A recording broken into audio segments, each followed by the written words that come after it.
Welcome to another episode of Bright Headed Publishing Patio Book Club. I am your host, Kelly Morgan. I am really excited today to bring you guys a wonderful Christian children's author by the name of Splawn. Now, Splawn has wrote this wonderful book called Planting Fruitful Seeds. I even got the book for my grandson, and he loves it. It's a beautiful book. It's colorful. I love the way that the book looks, first of all. But Splawn comes to us with 20 years of writing short stories, poetry, and even Black history plays, which I find so interesting. We're gonna have to dive into that.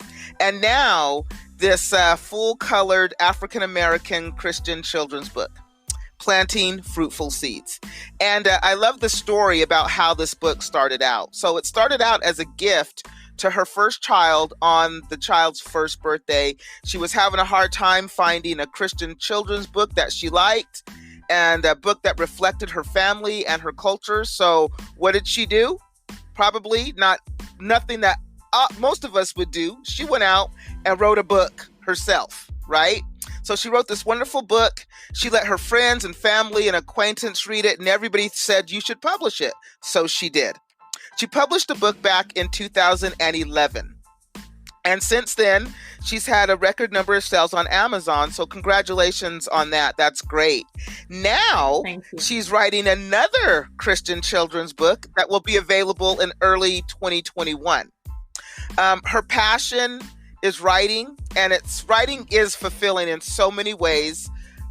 She's also writing another book about healing, and that's a book that when you've been raised by a single parent and you wonder if something is wrong with you that you didn't have two parents, and that book is coming at the end of 2021, and that is titled When Daddy Left, My Father Stayed. And the title's just deep right there. But everybody, please welcome Splawn to my podcast, to our book club, Splawn. Thank you so much for being with us. How are you today? I'm good. Thank you for having me, Kelly. I'm so happy that you are here. You're going to read your book. I have a couple of questions. So what I thought we would do is like a little bit of intro, kind of a little Q&A, have the listeners kind of get familiar with you, and then you're going to read us your book, Planting Fruitful Seeds. Okay, that sounds great.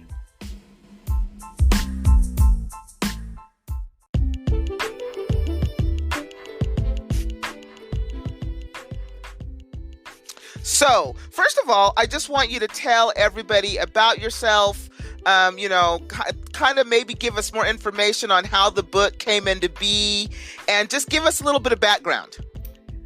Okay, well, first, thank you so much. I'm excited for this moment. As you know, moments we don't get back, so this is definitely a precious moment to just be with you, Kelly. I'm excited about this book, and it came really a long, long time ago before I even had a family.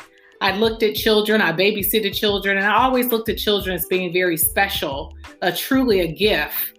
And I wanted to make sure that I tried to, one, be the best mom that I can be when I had my first child, and also just continually reflect our culture to our children, to let them know that they are so special. And so with that, that's one of the reasons why I wanted to write something dedicated to my daughter, and to possibly even, encourage other children about Jesus, about God, about all the great things that he's done for me personally. I wanted to pour that into all the children out there. I am originally from Chicago, Illinois, the inner city. To a 16-year-old mother, single mother, that was raised by her grandparents as well as her mom. So I almost had like three parents. And I was very fortunate as a child. I had the attention, I had the love poured into me. I had God poured into me at a very early age. And so one of the things that I said, just growing up, I wanted to just make sure that I created that same foundation for my children, and that foundation being in God and understanding that this world doesn't have the final say. It's always going to be God having that final say. So that's what this is all about. I know it started out with just this one book. Like you mentioned, I'm going to try to get other books out there in 2021. But that's definitely a part of me that I would like to fulfill before I close my eyes for the last time, whenever that is.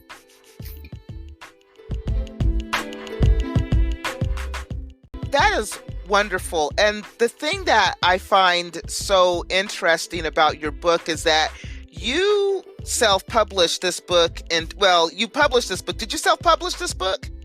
I did. I even all the way down to finding the illustrator, all the way down to finding that graphic designer and pulling it together from just blank pages. So you self-published this book before self-publishing was really a thing, and probably not as many resources were available in 2011 than, say, today, 10 years later, 2020. So what is one misconception you had about self-publishing? And I'm just wondering, is that misconception still prevalent today? So I'm interested to hear what your thoughts are. Well, I will tell you the reason why this book was published in 2011. My daughter was actually born in 2006, and her first birthday was 2007. So between 2007 and 2011, this book was sent to every publisher on this God's given earth to try to be published. And I got no after no after no. And they wanted to put me in just a certain genre. And I didn't want to be placed in just the African American books. I didn't want to be placed in just, the religious area. I wanted to be placed as a children's book. And so between 2007 and 2011, going through all of that, it just led me to look deeper into how I can self-publish. And then I came across Author House, and that's who I published with, and literally just handed them a full book because they had the distribution. And that's why I decided to do the self-publishing. That distribution currently has me on every online bookstore, not only in America, but outside of this country as well. Wow. So it's been a journey even to get published. So what is something that you would tell somebody today who wants to be a published author? You're looking to publish another book, and I would imagine that's going to be self-published. I would imagine that there are more resources now than there were then. So if somebody came to you and said, hey, you published a book, I want to publish a book, what advice can you give me? Well, the first advice is read the fine print of your contract when you're going with a print-on-demand type of company to make sure that the royalties are intact. So whatever book you sell, you make sure you get almost all of the money back and not just a quarter per book. That's the first thing. Read the fine prints. Really understand what your net profits are going to be. If it's not where you want it to be, don't sign that contract. For 2021, I am looking to self-publish, but I also am looking for a fair self-publisher or print-on-demand company. And that is something, Kelly, actually, I wanted to, partner with you in early 2021, possibly through your Bright-Headed Publishing Company, to consider publishing my books through your company. So hopefully more conversations can come, but I would tell anyone, just read the fine prints in their contracts to make sure that they're getting the net profits that they really want. Yeah, that's good advice. I think most authors, well, at least me, I didn't really think about the money as I did the publishing. I just wanted to be published. And I thought, misconception, that once I got published, the money would just pour in. And it didn't work out that way. So there's a lot of misconceptions out there. And so I always like to ask authors what they think and what their Mhm. insights are, Yeah. especially in this realm of self-publishing, Mhm. which is it's a huge, huge industry. And having a little knowledge can take you a long ways. Yes, So it can. I'm excited. Tell us what book you will be reading for us today. A little bit like, where it is available. It's all you. You can take it away and read your book.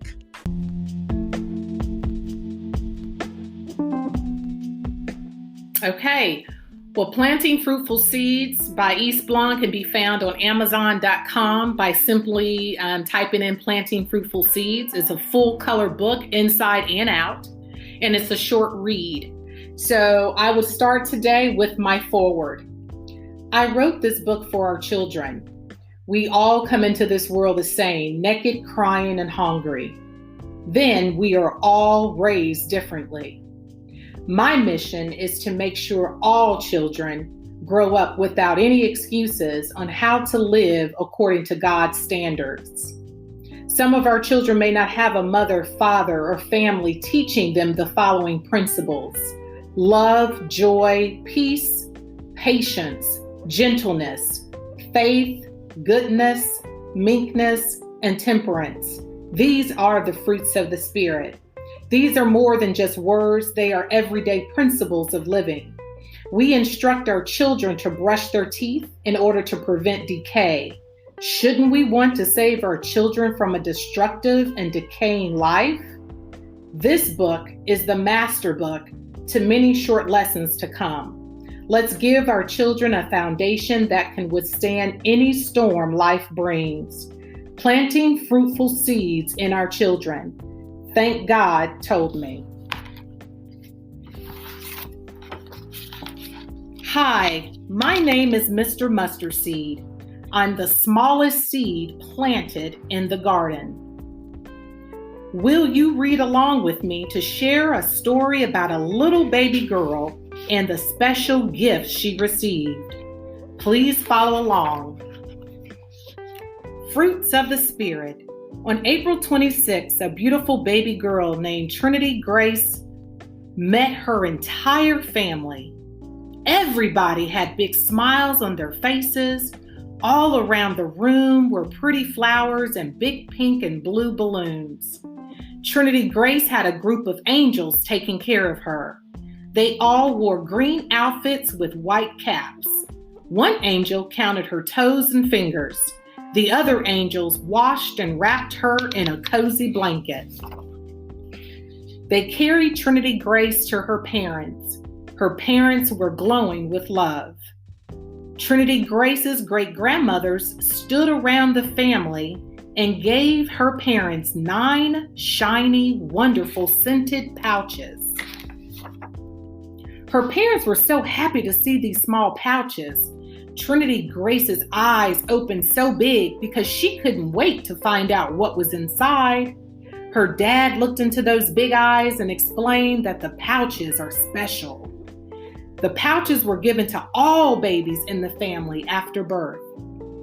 Trinity Grace's GGs, short for great-grandmothers, were so overjoyed that each of them started talking to her. GGO lives in heaven. She told Trinity how she tried visiting her in her mommy's tummy, but she kept falling asleep. GGO watches over all the children in the family and keeps everyone out of trouble. Gigi Penny and Gigi Nanny live on Earth. They are both little ladies that give big hugs. They told Trinity to always behave as a beautiful person inside and out. All of Trinity's GGs told her to keep the pouches close and to please God, always share what's inside. The angel entered the room and told all to leave for the day, which caused Trinity Grace to cry. Trinity Grace heard her dad whispering, and all of a sudden she understood what he was saying. As he prayed to God and her mom sang quietly. As her parents held hands and fell on their knees, The 9 shiny pouches began to shake and open on the table. The first 6 pouches opened and out jumped Mrs. Love, Mrs. Joy, Mr. Peace, Mrs. Patience, Mrs. Gentleness, and Mr. Faith. The final 3 pouches opened to introduce themselves. Mr. Goodness, Mrs. Meekness, Mrs. Temperance. These are the 9 fruits of the Spirit. Trinity Grace's mommy encouraged all the fruits of the Spirit to help Trinity understand the role each would play in her life and how this would please God. Mrs. Love told Trinity to smile and raise her arms to give God a hug, and God would give one back. She said spending time with God, family, and friends is a way to show love. Mrs. Joy told Trinity to clap her hands, which is a sound that is pleasing to God and shows that you are happy. Mr. Peace wanted Trinity to close her eyes to talk and listen to God. Being quiet is a great way to hear others. Mrs. Patience said it is important for Trinity to wait on a parent to dress her for school because God waits on us each and every day. Mrs. Gentleness told Trinity to take care of all she receives from God to show that she is thankful. Mr. Faith wanted Trinity to ask God and her parents before making choices. He said that you must believe that God would be by your side during good and bad times. Mr. Goodness told Trinity to be nice, polite, and to share with others. Mrs. Meekness told Trinity that God thought of us first and we should do the same with people in our lives. Mrs. Temperance encouraged Trinity to not get upset when things don't go her way, but to ask God for help.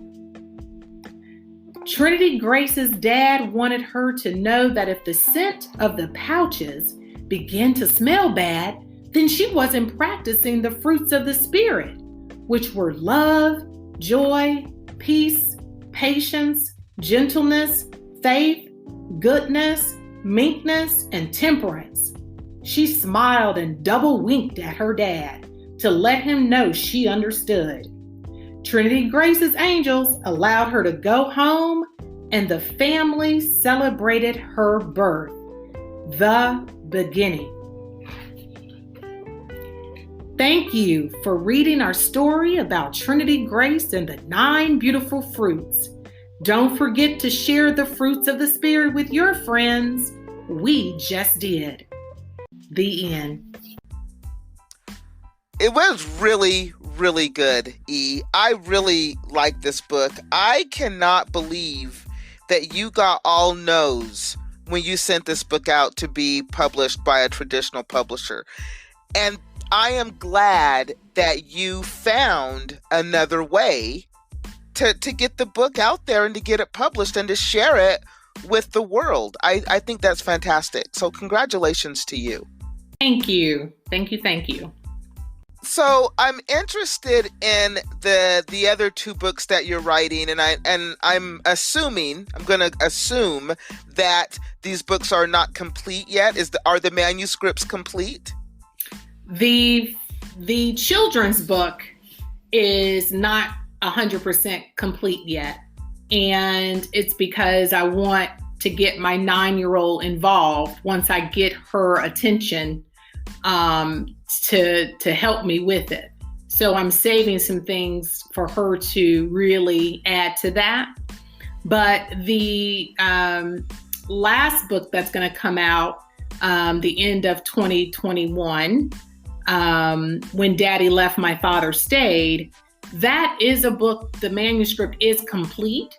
I am actually revising that and tweaking some things because when I put it out there, I want to make sure that truly it's a book of healing. So, growing up as a child in a single parent home, is that where kind of the inspiration for this book came from? It did. And to be quite honest with you, you know, I didn't grow up feeling like I had a void in my life until my now husband proposed to me. And I realized at that point who was going to walk me down that aisle. And at that point in my life, up until that point, I never felt like I had a void. And when this all came to the present of me getting married, walking down that aisle, having the traditional, you know, my dad, etc., that's when it really, I think, hit home for me. My grandfather had passed back in 1988, so he couldn't be that person to walk me down. Other than my grandfather, that was really the only male role model in my life. And so it was an interesting void to feel that I hadn't felt ever. And so, you know how every day you watch television and you see different movies and shows. And I just happened to be watching one of these little reality shows, Basketball Wives. And one of the ladies on there, she was actually about to get married. And her father was still living. She didn't have a relationship. And as she was talking to her mother on a reality show, this is a grown woman like myself, she burst out into tears. She was hurt. She was devastated. She didn't even understand how she was going to go to her father to even say, can you walk me down? Or if she should ask him to walk her down the aisle. So when I saw that episode years ago, I knew it just wasn't me. I knew that as a grown woman, you could still be hurting. You can still feel a void from not having your father in your life. And so, you know, going through the motions of that, I put all my emotions and weighed heavily on God, and He brought me that closure I needed. My uncle ended up walking me down the aisle. It was great. That day was beautiful, but I leaned on God even harder, and He constantly just was filling that void for me. And so that's why I said when Daddy left, my father stayed, because God never left me. He's been there with me through it all, through every decision, through every step, through every thing that I've been through. I've always known that He's there. So I think with the healing piece, you have to lean on God to heal that so-called void that you think you have. But really in reality, you have a father to call on for everything that's always there. So that's the backdrop to that story. That sounds like it's going to be a wonderful book. And so listening to you talk, you sound like you would maybe be a nonfiction children's writer. Is that how you would maybe classify yourself? Do you see yourself ever writing any fiction or anything like that? Well, you know, I have so many poems that I've dived into that world of, you know, that have really fulfilled that through college, through talent shows, through, you know, so many different events I used to participate in. I'm not sure if I'm going backwards to that. But who knows? Every day is a new day, right? So we'll just have to see how it goes. Anything that leads you back to writing is not backwards. That's true. Like I say, and I'm going to say this probably all the time, I believe that there is an audience for every writer, and there is a listener for every podcaster. Wow, that's true. And it's never going backward. If it leads you back to your passion, then it's never backwards. It's always forward. That's my two cents. True. That's my inspiration. True. You over inspired me. So I always appreciate when people come on the podcast and they bring their flavor and their knowledge and their insights, because it inspires me to keep going. Yeah. It's tough. It's tough when you're a writer and you're trying to write and convey a message, and it can be hard. Yeah. Yeah. And I'm going to be honest, a lot of times what got me through some of my tough times was writing. Throughout college, I wrote 52 poems. And each poem, I tell you, got me through every hard time, from, everything from going to, a school that, only had maybe 1% at the time African Americans there, to all kinds of different things that I experienced. I was a writing person, and it got me through. Yeah, I also I'm a poet at heart. I have stacks of poems, but I tend to write through my pain. Yes. I don't tend to write when I'm happy, not poetry, right? I write stories because I love to tell stories. I'm a storyteller. Yeah. We can sit down and we can talk stories. Yes. But when it comes to poetry, that's like my private, let me write through my pain moment. And it would be hard for me to let y'all listen to my poetry, because sometimes it's just deep and dark. Right. Oh yeah, I have some of those. Believe me, I have some. And they will stay dear and close.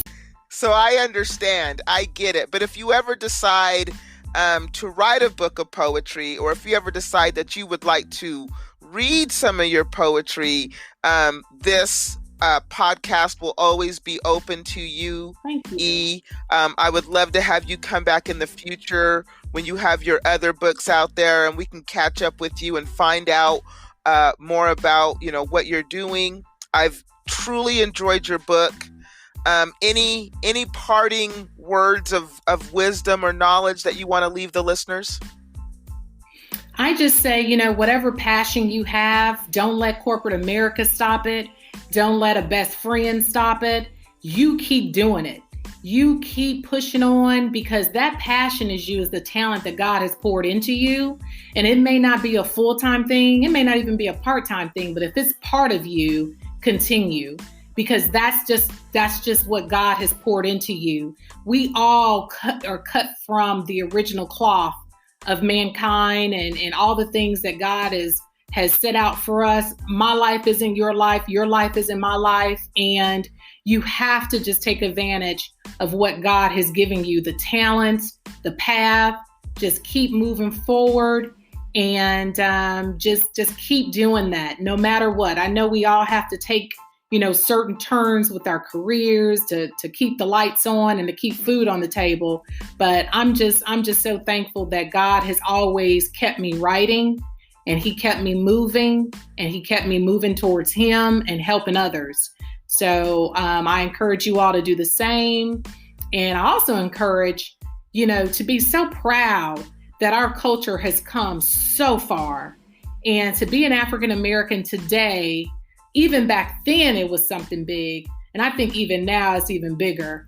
So, I'm just excited to just be on this podcast. Thank you, Miss Kelly. It has definitely been a blessing to me to hear all the different episodes that you've started. So keep doing what you're doing. You're definitely encouraging a lot of folks. Well, I thank you, E, for coming on. Again, the link to the book will be in the description of the podcast. You guys can go out and get it. It's called Planting Fruitful Seeds by E. Splawn. Keep a lookout for her. She is up and coming. She's going to come out with some more stuff, some more knowledge, and we'll definitely catch up with her when that time comes. Thank you so much for listening to Bright Headed Publishing Patio Book Club. Until next time, keep writing.